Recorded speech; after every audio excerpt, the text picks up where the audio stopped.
انسان کی موت کے بعد اس کے ساتھ کیا ہوتا ہے؟ اس کی روح آخر کہاں چلی جاتی ہے؟ یہ ایک ایسا سوال ہے جس کا جواب آج تک کسی مردے نے دنیا میں آ کر کسی کو نہیں دیا، مگر انسان ہمیشہ اس کا جواب جاننے کے لیے بے قرار رہتا ہے۔ اور اس کا جواب اسلامی روایات میں کچھ اس طرح سے ہے کہ مرنے کے بعد انسان کی روح اس دنیا کو اور اپنے مادی جسم کو ہمیشہ کے لیے چھوڑ کر ایسے مقام کی طرف سفر کرتی ہے جسے عالم برزخ کہتے ہیں۔ لفظ برزخ کا مطلب ہے پردہ، یعنی دنیا اور آخرت سے چھپی ہوئی یا ان دونوں سے ایک الگ دنیا۔ اس برزخ کے مقام کے اندر بھی دو مقام ہیں، جس میں سے ایک کا نام ہے علیین، جس کے اندر نیک اور پاک روحوں کو رکھا جاتا ہے، اور دوسرا ہے سجین، جس کے اندر بدکار اور کافر روحوں کو رکھا جاتا ہے۔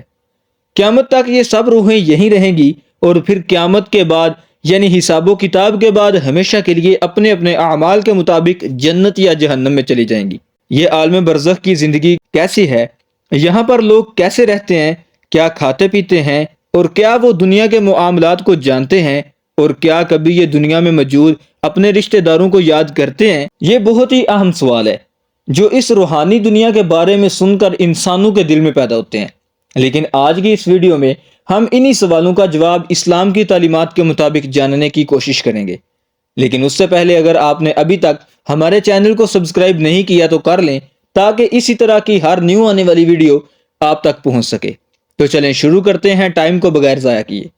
دنیا میں موت کے بعد انسانوں کو قبر میں جب رکھا جاتا ہے تو اس کی روح کو واپس بھیجا جاتا ہے منکر نکیر کے سوالوں کے جواب دینے کے لیے۔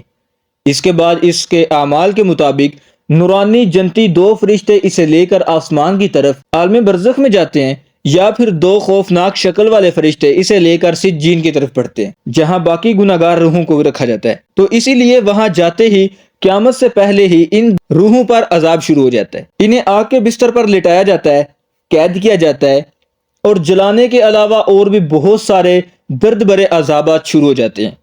اس کے ساتھ ساتھ اس روح کو ایک کھڑکی سے اس کا جہنمی مقام جس میں اس کو ہمیشہ رہنا ہے وہ بھی دکھایا جاتا ہے کہ تم اس میں رہنے والی ہو، جبکہ دوسری طرف علیین میں موجود نیک روحوں پر کوئی پابندی نہیں ہوتی۔ وہ بالکل ایک باغ کی طرح جنت کے جیسے باغوں میں ایک دوسرے کے ساتھ موجود رہتی ہیں، ایک دوسرے کے ساتھ ملتی ہیں۔ اگر دنیا میں ان کا کوئی رشتہ دار مر کر ان کے ساتھ آتا ہے تو وہ ایک دوسرے سے خوش ہو کر ملتی بھی ہیں، لیکن شرط یہ ہے کہ یہ دونوں علیین میں ہوں، نہ کہ سجین میں۔ یہ خوش ہو کر ایک دوسرے سے ملاقات کرتی ہیں اور دنیا میں باقی موجود رشتہ داروں کی خبر بھی لیتی ہیں کہ میرا فلاں رشتہ دار، یعنی میرا بیٹا، میری ماں، میرا باپ، میری بہن، یا دنیا میں موجود میرا کوئی بھی رشتہ دار کس حال میں ہے۔ یہ سب باتیں سنن نسائی حدیث نمبر 134 میں موجود ہیں۔ اور ہم یہ بھی دیکھتے ہیں کہ کئی بار ہمارے مردہ رشتہ دار ہماری خوابوں میں آ کر ہمیں اپنے حالات کی خبر دیتے ہیں، جو کہ کئی اسلامی واقعات سے بھی ثابت ہے کہ خود آپ صلی اللہ تعالی علیہ وآلہ وسلم نے اپنی وفات کے بعد حضرت حسین رضی اللہ تعالی عنہ کو قتل کی خبر دی، جو کہ مسند احمد میں یہ حدیث اس طرح سے بیان ہے کہ صحابی فرماتے ہیں کہ میں نے آپ صلی اللہ تعالی علیہ وآلہ وسلم کو خواب میں دیکھا کہ آپ کے بال بکھرے ہوئے اور گرد آلود تھے، اور آپ نے اپنے ہاتھ میں ایک خون کی شیشی پکڑ رکھی ہے۔ تو میں نے پوچھا کہ اے اللہ کے محبوب، میرے ماں باپ آپ پر قربان، یہ کیا ہے؟ تو آپ صلی اللہ تعالی علیہ وآلہ وسلم نے فرمایا کہ یہ حضرت حسین اور اس کے ساتھیوں کا خون ہے، اور میں اسے صبح سے اکٹھا کر رہا ہوں۔ اس کے علاوہ کئی واقعات کے اندر کسی کے مردہ رشتہ دار اس کی خواب میں آ کر کوئی خبر دیتے ہیں جو کہ واقعی میں بعد میں سچ ثابت ہوتی ہے۔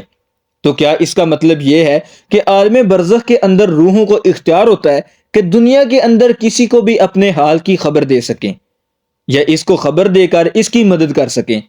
تو ایسا بالکل نہیں ہے، بلکہ سچ تو یہ ہے کہ یہ ٹینشن کی حالتیں ہو سکتی ہیں، کیونکہ یہ ایسا ہوتا ہے کہ وہ اپنے پیارے کی موت کو کسی صدمے کی وجہ سے نہیں بھول پا رہے ہوتے، تو اسی لیے ان کے دماغ میں ان کی یاد ہر وقت رہنے کی وجہ سے ان کو خواب میں دکھتے ہیں، جو ان کا دماغ خود سے بناتا ہے۔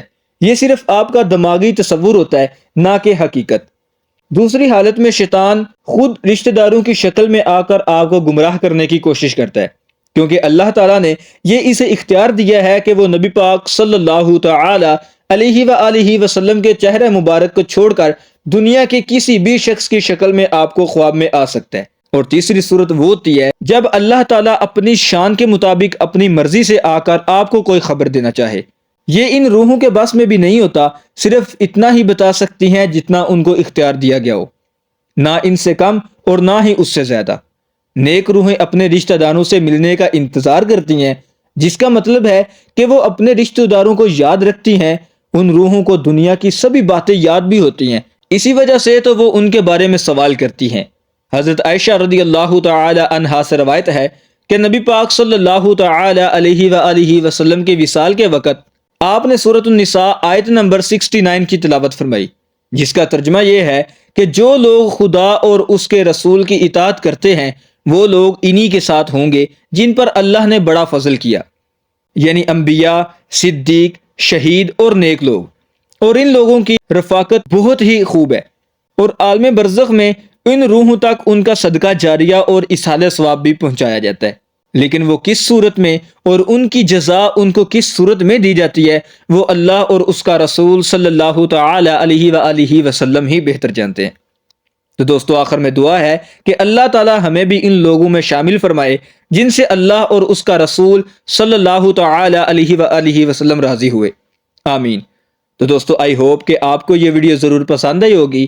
تو اگر آپ اسی طرح کی اسلامی ویڈیو دیکھنا اور سننا پسند کرتے ہیں تو چینل کو سبسکرائب کریں۔ Thanks for watching this video.